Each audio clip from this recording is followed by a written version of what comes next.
Seigneur, pour la joie que tu me donnes de t'appartenir.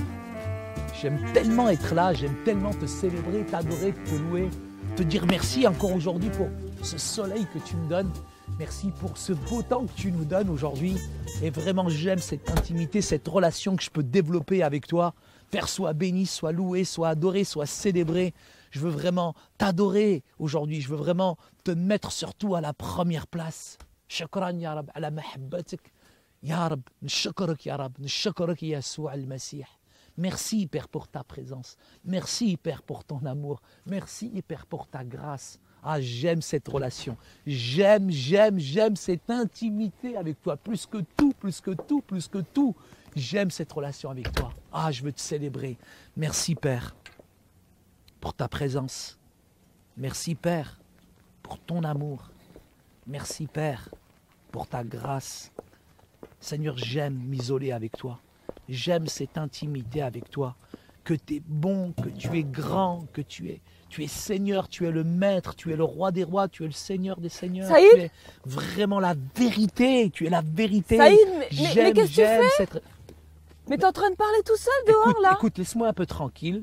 Toi, tu as ta cuisine. Moi, j'ai ma relation avec Dieu. Moi, écoute bien. Moi, j'ai pas besoin des relations horizontales, mais j'aime cette relation verticale avec le ciel. Mais il fait regarde beau. comme le soleil est bleu. Oui, justement, Au lieu de parler dehors comme un fou. Mais justement, c'est là où il faut profiter de cette relation avec Dieu. Écoute, c'est là où il faut profiter de cette relation avec Dieu. Moi, j'ai une intimité avec Dieu. C'est ça le plus important. Mais tu aurais pu la faire avant, Saïd, ton intimité avec Dieu. Écoute, aujourd'hui, c'est très important. Fatima, que tu puisses savoir qu'est-ce que c'est véritablement l'intimité. Cette relation qu'on peut véritablement développer avec le Seigneur. Ok, tu me parles de relation avec Dieu, mais pour toi, c'est quoi la relation avec Dieu? Écoute, cette relation avec Dieu, elle me permet vraiment d'être en connexion avec le ciel. Cette relation avec Dieu me permet vraiment de l'adorer. Tu sais pas, c'est pas simplement une puissance surnaturelle, c'est pas quelque chose qui simplement est là, mais la relation avec Dieu, elle se développe à travers une relation, à travers une intimité. Tu sais, Dieu s'est révélé à nous pour que nous puissions avoir une relation personnelle, individuelle avec lui. C'est pas simplement le dimanche que tu rentres en connexion et en relation avec Dieu, mais c'est dans cette relation importante que tu développes avec lui, Fatima. Tu sais, Saïd, il y a quelqu'un dans la Bible, il avait vraiment une intimité profonde avec Dieu. Il allait vraiment dans les profondeurs. Et on va lire le psaume 63, les versets 1 à 8. « Ô Dieu, tu es mon Dieu, je te cherche. Mon âme a soif de toi, mon corps soupire après toi. Dans une terre aride, desséchée, sans eau, ainsi je te contemple dans le sanctuaire, pour voir ta puissance et ta gloire. Car ta bonté vaut mieux que la vie. Mes lèvres célèbrent tes louanges. Je te bénirai donc toute ma vie. J'élèverai mes mains en ton nom. Mon âme sera rassasiée comme de mets gras et succulents, et avec des cris de joie sur les lèvres, ma bouche te célébrera. Lorsque je pense à toi sur ma couche, je médite sur toi pendant les veilles de la nuit, car tu es mon secours. Et je suis dans l'allégresse à l'ombre de tes ailes. Mon âme est attachée à toi. Ta droite me soutient. » C'est un très beau psaume, Fatima. Et tu sais, quand ce psaume a été écrit, finalement, David, il était vraiment dans le désert. Mais David, dans le désert, je peux dire qu'il avait faim, je peux dire qu'il avait soif, mais au-delà de la soif et de la faim qu'il avait, il désirait son cœur était vraiment assoiffé, je dirais, de cette intimité, de cette relation avec Dieu. Il désirait la présence de Dieu plus que tout. Et c'est la raison pour laquelle, je dirais, David voulait passer du temps et demeurer dans la présence de Dieu. Et je pense que c'est quasiment aujourd'hui la même chose. Si on veut rentrer dans une relation personnelle avec Dieu, on doit aussi ardemment passer du temps avec lui. On doit le désirer plus que tout, on doit l'aimer plus que tout. Aucun mariage ne peut se construire, Fatima, si on passe pas, par exemple moi et toi, si on passe pas du temps ensemble, on ne pourra jamais se connaître. Devrait aller se promener. Oui, tout à l'heure, pas maintenant, pas maintenant. Développons cette intimité avec Dieu. Mais tu sais, tu dis que David désirait ardemment connaître Dieu. Oui. Et tu sais comment il a réussi à faire ça? Non. Parce qu'il a passé beaucoup de temps avec Dieu. Oui, Fatima. Et il dira même, mon âme a soif de toi. Mon âme est attachée à toi. Et ta droite me soutient. Et ça me montre une chose, que vraiment David, il désirait Dieu plus que sa femme presque. Tu sais, c'était un homme pas selon son propre cœur, mais selon le cœur de Dieu.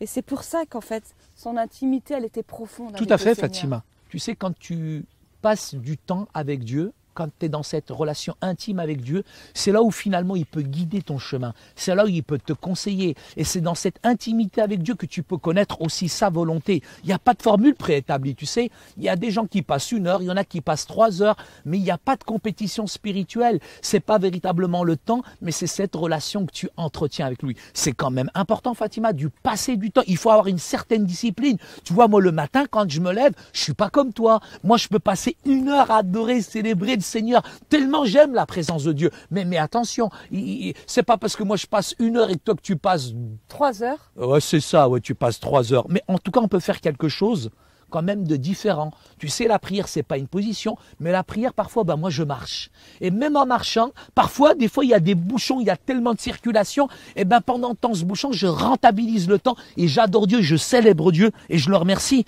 Je prie vraiment en marchant, parce que ça m'aide aussi, je dirais, à développer certains sujets de prière, parce que tout d'un coup en marchant, je me souviens qu'il y avait cette personne pour laquelle je devais prier. Tu vois comment Malek il était. Imskin, il avait mal au dos la dernière fois. Et en marchant, je me suis souvenu de lui et j'ai prié pour lui. Il avait mal au dos parce que à cause de toi aussi, Saïd. Ouais, bon, c'est vrai, j'étais tombé par terre. Écoute, moi j'écoute aussi la parole de Dieu, Fatima. Parce que prier, c'est aussi écouter la parole de Dieu. Et à travers les Écritures, je dirais, Dieu m'enseigne. Parfois, j'écoute aussi certains sites chrétiens qui me parlent de la parole de Dieu. Et puis là aussi, ça m'aide beaucoup dans cette relation, dans cette intimité avec Dieu. Et est-ce que tu fais ça tous les matins, à des heures régulières ? Ou bien est-ce que tu fais ça à différents moments de la journée ? Non, moi je ne suis pas dans une routine, tu sais, moi je n'ai pas de carcan, je n'ai pas de choses qui sont préétablies, mais quand même j'ai une certaine discipline. Avant de me coucher le soir, c'est très important pour moi de prier. Et quand je me lève le matin, je mets toujours Dieu à la première place. Tu sais, Saïd, le fait de méditer la Bible, ça nous donne envie de la mettre en pratique. C'est vrai. Et il y a un psaume qui me fait penser à tout ce que tu viens de dire, c'est le psaume 1, les versets 1 et 2. Heureux l'homme qui ne marche pas selon le conseil des méchants, mais qui trouve son plaisir dans la loi de l'Éternel et qui la médite jour et nuit. Jour et nuit, c'est vrai. Et ça serait vraiment formidable de pouvoir méditer cette parole jour et nuit. Oui. Et ce qui serait bien aussi, c'est de se souvenir que Dieu est une personne. Premièrement, et qui désire avoir une communion intime et personnelle avec lui. Ça, c'est la première chose. Et qu'il est important vraiment de développer cette relation. Développer cette relation. Et pour développer cette relation, il faut être à l'écoute de Dieu. Et troisième chose. Il faut avoir une communion avec lui. 4. Il faut lire sa parole, il faut prier. 5, il faut 6. la mettre en pratique. Waouh! J'aimerais vraiment faire ça aujourd'hui, Saïd. Waouh! Ce que je te propose, c'est de prendre les enfants, d'aller vous promener, de faire une marche. Et moi, je perds mon intimité avec Dieu alors. Mais non, Saïd, c'est moi qui vais prendre maintenant mon moment d'intimité. Et moi, je vais garder les enfants. Ce qui fait que moi, je m'isole plus, quoi. Et tout à l'heure, tu as dit que tu aimais bien marcher, que tu priais en marchant. Bon, donc toi, là, tu prends les enfants, de toute façon, toi, tu as le dernier mot. Toi, tu as toujours le dernier mot. Ah, merci Saïd, c'est vraiment quelqu'un de formidable.